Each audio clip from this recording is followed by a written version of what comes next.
Well, I think the rivalry is at the beginning, with them just starting football and us having a long tradition.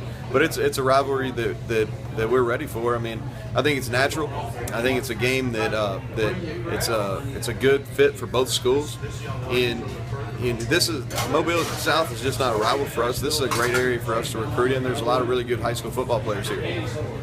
Tell me a little bit about, obviously, Troy's not where they're accustomed to being in terms of football, in terms of the product on the field. What needs to happen to get back to where they're accustomed to being? Well, I think we got to start playing with an edge again.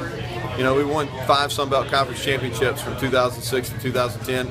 I was there for 4 of those, 2006 to 2009, as inside receiver coach and then as offensive coordinator. And during that era, we really played with an edge. We had some guys that were hungry, that felt shunned from maybe some bigger programs, and went out and really played the game the right way. And I think for us to get back to that level, which we're more than capable of, we have to get back and start playing with an edge. How much do you plan on leaning on transfers and junior college players as opposed to high school? No, we're gonna make our living recruiting high school kids. We signed 18 high school kids last year with a heavy influence from Alabama. This is our home state. We've got almost every one of our coaches has a piece of Alabama in recruiting. And there's a lot of really good football players without question. So we'll take a few junior college kids, a few transfers, but we're gonna really concentrate on high school kids. For the main sole purpose is that's how you create your culture. You create your culture through the guys that are in your program for 4 and 5 years. You're known obviously for wide open offenses at Texas Tech and Kentucky. What can Troy fans expect to see out of the offense this fall? Well, I mean, we've been really productive at all our stops. Starting going back to Troy in 08 and 09. Last year I was there as a coordinator with the 3rd-ranked team in the country offensively.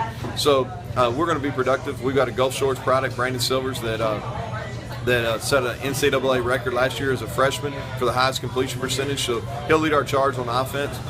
We've got 2 really good players at running back. So I think we'll lean heavy on those guys also. But I think we've got some pieces to have a solid offensive unit. And year one, coming straight in, where do you set the bar? What's the goal for this Troy team in year one? Yeah, we want to be the most improved team in the country. I think if you look at, we want to minimize our penalties, being a more disciplined team. We want to take care of the ball. Really try to force turnovers on defense and take care of it on offense.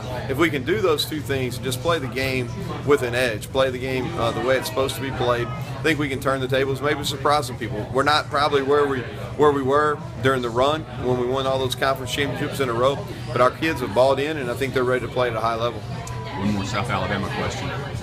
John Hartwell, who just left, had said a thing about any team that beats South Alabama gets a steak dinner. Will that continue, or will it help the ante a little? Or? Yeah, I don't know. That's probably for the next athletic director. It's a rivalry that we embrace. I think it's 2.5 hour drive up the road, and we recruit the same kids. So I think it's important that we place an emphasis on that with our players.